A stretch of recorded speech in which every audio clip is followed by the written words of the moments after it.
If your function is to look into your brother's eyes and remember God, and thus be blessed yourself, as well as your brother being blessed, what is your brother's function, whose eyes you're looking into? His real function, just as yours, is to look into your eyes and remember God. The function the two of you have is to bless each other with recognizing God in your sight. Now, if you are busy thinking poorly about yourself, and you're busy thinking poorly about your brother,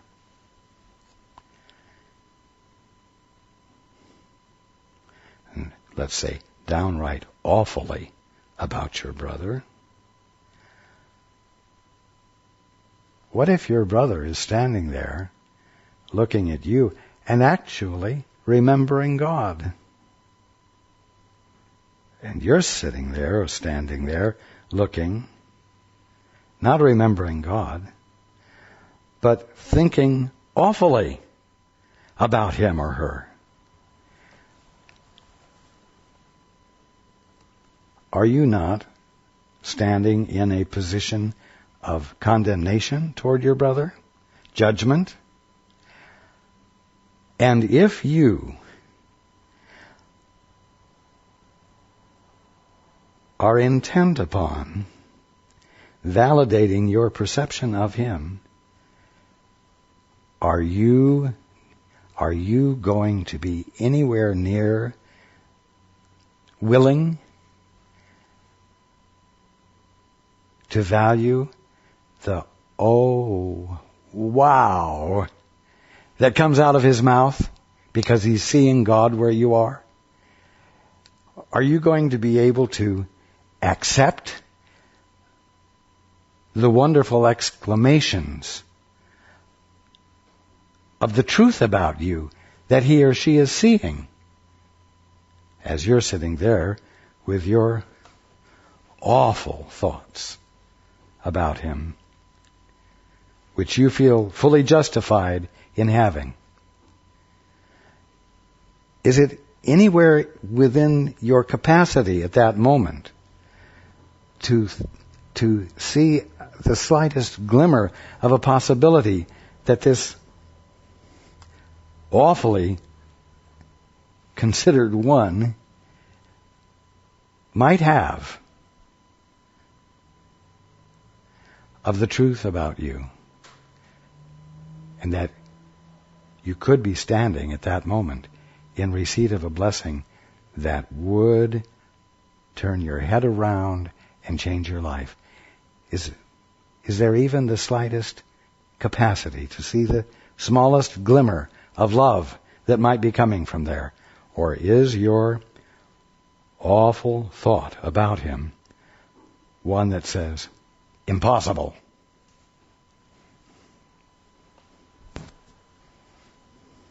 And even if she did have a kind thought about me, I wouldn't have any truck with it. She is so this, or so that, or he is so this, so obstinate, so stubborn, so mean, so thoughtless. And I can give you example after example after example after example. In fact, I can show you their whole life history and show you that it's a pattern that's been going on forever. What? Me? Think for a moment that this bitch or this bastard might be able to give me a gift that would change my life?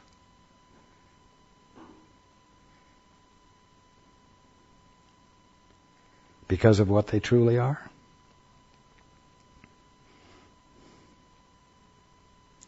No. Now, just for practicality, it may be that humanly speaking, that person does have this history, and the long list that you could spell off might very well identify behaviors and attitudes that this one has expressed.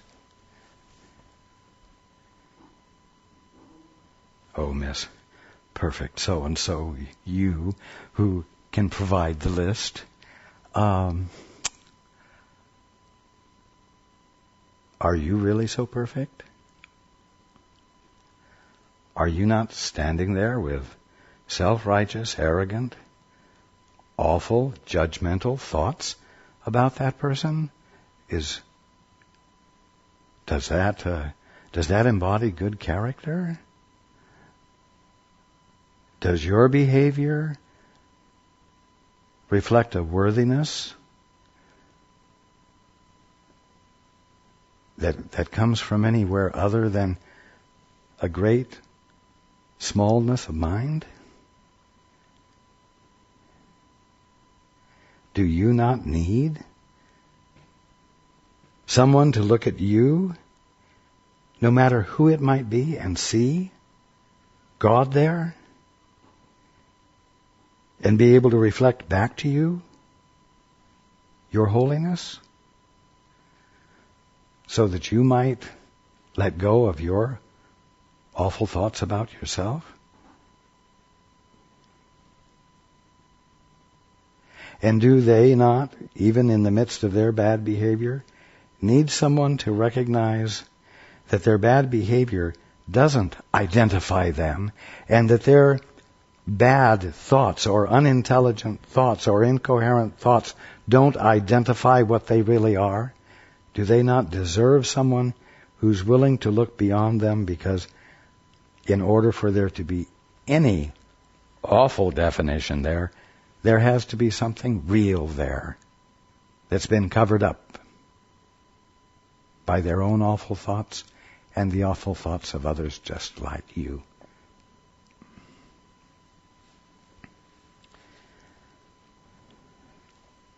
You believe that you are your thoughts, and you believe that others are their thoughts. And you think that that idea, that thought, has substance to it.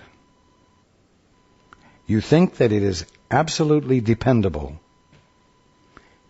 And so you hold on to it as though it were an anchor.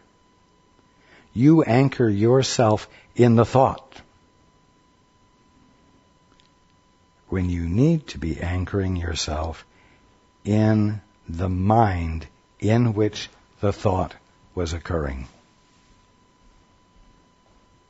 You need to anchor yourself in the mind in which that thought is occurring so you can set the thought down, so that you can be silent and move back into the state of attention that is the normal activity of mind.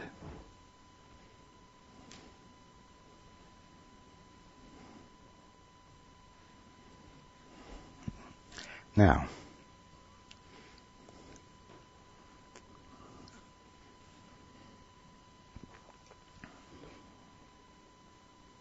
let's go into the book. Guiltlessness and invulnerability.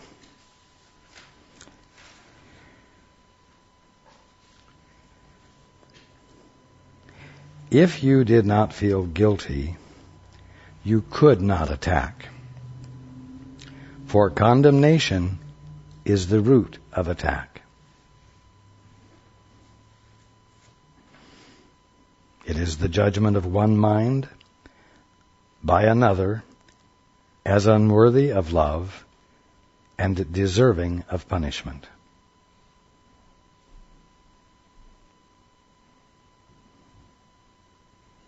Now, that is the accepted definition of guilt. It is a different meaning than I was using for the word guilt last week. And I just want to make that distinction. If you did not feel guilty, you could not attack. See, if you didn't feel like you were out of your skin, If you didn't feel as though you were in an unnatural state, in other words, if you were in your peace and you therefore felt whole, you would never attack. But you do feel like you're out of your skin. You do feel like a stranger in a strange land. You do feel out of place and at odds with everything and out of sorts with everything and not being able to make sense of what everything is and not being able to fit in with it because it's not like you.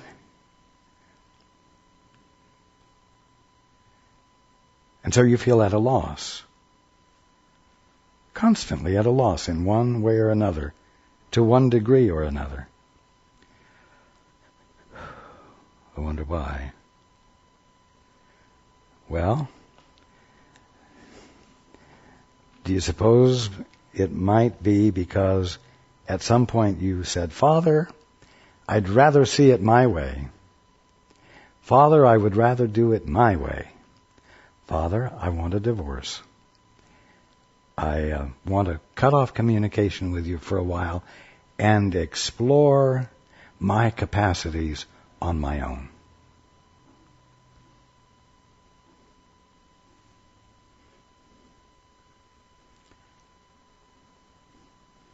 As we've said over and over again, when you did that, which you're capable of imagining you can do,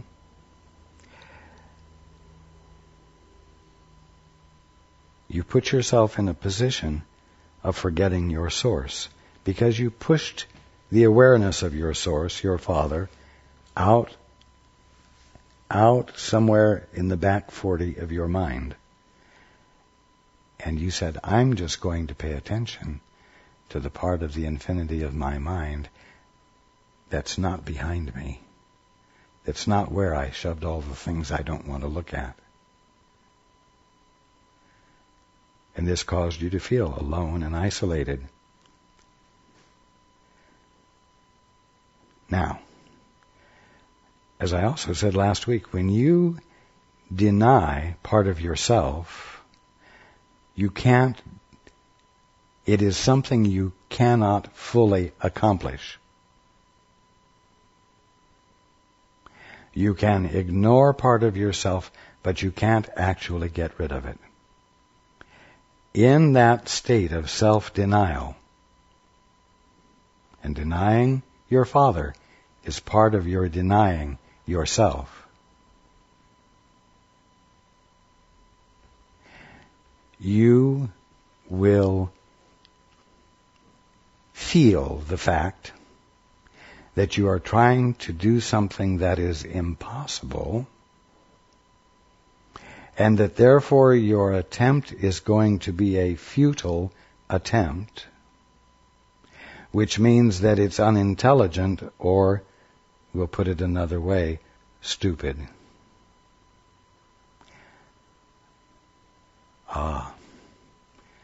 Here's where you're faced with having to make a choice. Are you going to take responsibility for and acknowledge that you are doing something that won't work?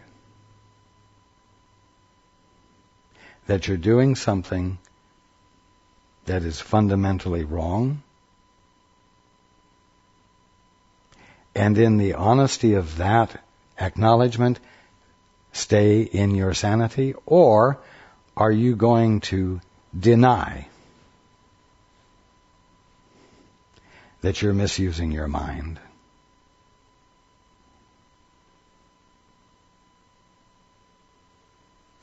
And fight for the right to stay in this state of ignorance without having to acknowledge that it's a state of ignorance? Are you going to do something that is wrong, meaning that which can't possibly be done, and that which won't work? Are you going to deny that you're wrong and persist with a confidence that what you're doing is not only possible, God gave you the right to do it because He gave you free will, and you are going to persist at the expense of your peace? If you choose for that, you're choosing for insanity.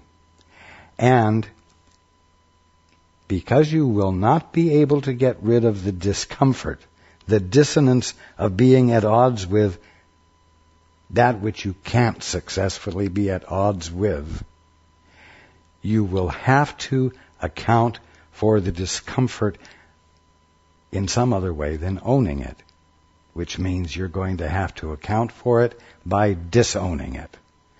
And you're going to have to blame something or someone else.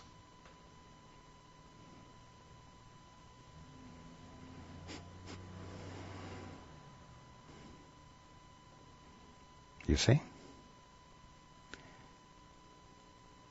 You will feel guilty for doing something that can't be done, and knowing that it can't be done, you're going to persist anyway.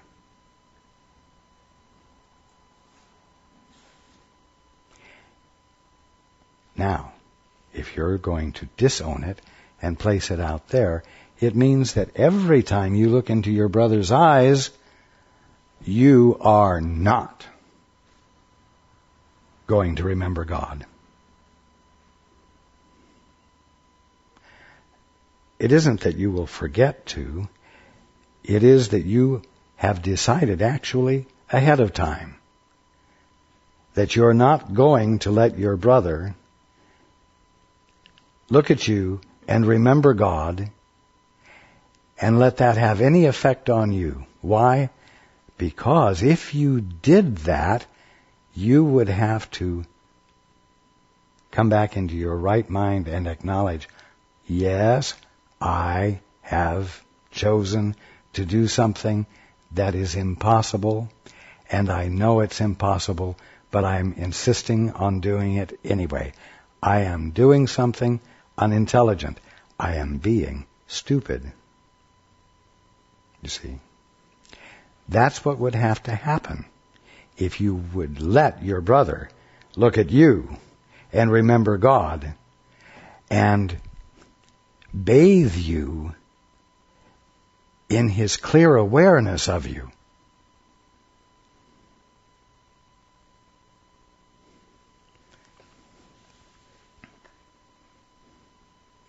If you did not feel guilty, you could not attack, for condemnation is the root of attack. It is the judgment of one mind by another as unworthy of love and deserving of punishment. But herein lies the split. For the mind that judges perceives itself as separate from the mind being judged. Oh, that so-and-so over there, that bitch, that bastard. They're not like me. We've got no connection. They're their own independent soul just like I am. And that's about the only thing we have in common. You see? For the mind that judges perceives itself as separate from the mind being judged, believing that by punishing another, it will escape punishment. So you blame the other one so that you don't have to look at what you're really doing. And you think that by blaming the other one, you'll escape the punishment. The penalty. That you will escape having to pay attention to the ever-present dissonance that you are actually experiencing because you're trying to do the impossible and deny some part of yourself, which is forever whole and forever unchangeable, forever unalterable. And therefore, as long as you persist in trying to deny part or all of what you divinely are, you will feel the insanity of the attempt.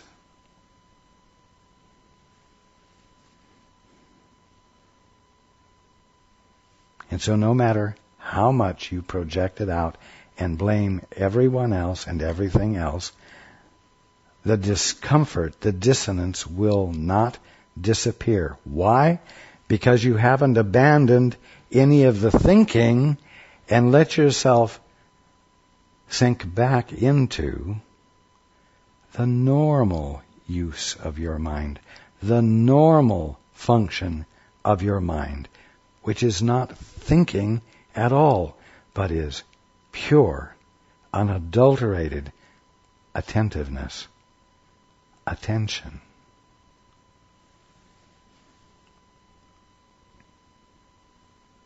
All this is but the delusional attempt of the mind to, what? Deny itself and escape the penalty of denial. Now, what needs to be clear here is that you usually think of penalty as something that is assigned sometime after the offense has occurred. Somebody commits an offense. Oh, he's arrested. He's put in jail. A court date is set. Attorneys are hired. They present their cases. Guilt is decided, and then a penalty is set. But you see, the only penalty there is here is the instantaneous experience of the fact that you can't become insane. And what I mean by that is that when you attempt to deny what you are, which is an attempt to do the impossible, the energy you bring to bear upon ignoring some part of yourself is inseparably accompanied by a dissonance. The discomfort that comes from using your mind wrongly. It is simultaneous with the attempt, and it is as strong as the attempt. So if you push against an immovable object, you could say it presses back with equal force, because the attempt is an attempt to change something that can't change. So the penalty is simultaneous and equal to the amount of energy you bring to the attempt to be out of your mind. And what's pressing back against your attempt to be out of your mind is your innate sanity that cannot ever be lost. And so it's always an immediate and equal standoff. You push against truth, and you experience the impossibility of there being any effect of your pushing against truth. And it's equal to the attempt. And the attempt is thwarted. And as long as you persist in the attempt, it will be an ongoing standoff. Until what? Until finally you arrive at a point where you say, it's not worth the effort. I'm not getting where I thought I would be going.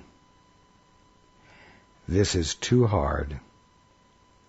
I'm wearing myself out.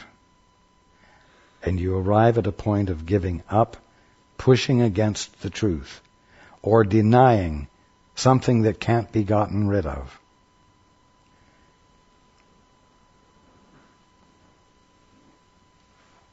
And inevitably you stop intellectually or mentally insisting upon doing what can't be done, and your mind becomes still, and you have a holy moment, a moment of holiness. Because in the absence of the noise of your thinking, the sounds of heaven that have always been going on in your attention can register. So, all this is but the delusional attempt of the mind to deny itself and escape the penalty of denial. It is not an attempt to relinquish denial, but to hold on to it. For it is guilt that has obscured the Father to you, and it is guilt that has driven you insane.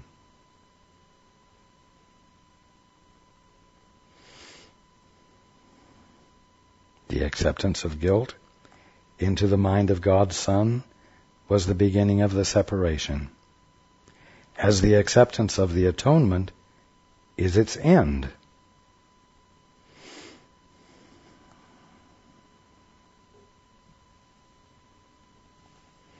If you only knew what you were, if you only knew who you really are.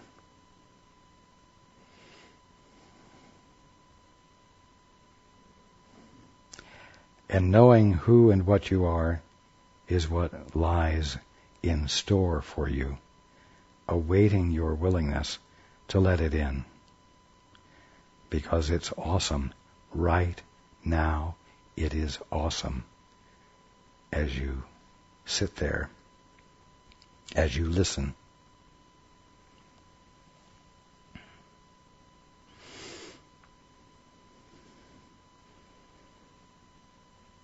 And the only thing that keeps you from experiencing it is that you think you have your identity pegged.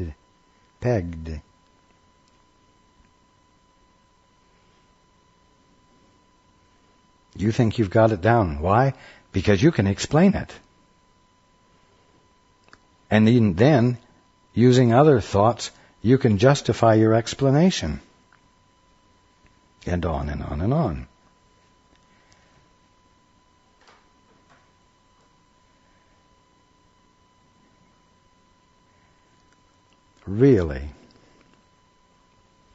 Really begin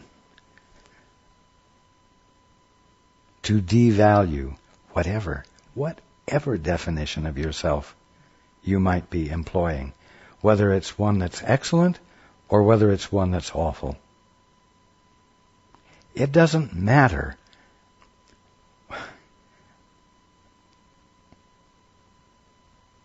It doesn't matter what the explanation or the definition or the justification is. It doesn't matter whether it's a good one or a bad one. Either way, it's a structure of thought. And either way, they blind you from the experience of the awesomeness of what you are as mind that is available to you when you abandon the thoughts and the definitions and the concepts.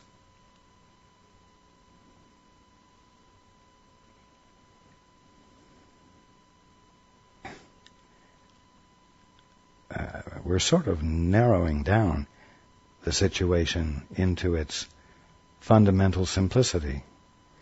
Because as I said, you all know you have available to you right now the means to be thoughtless.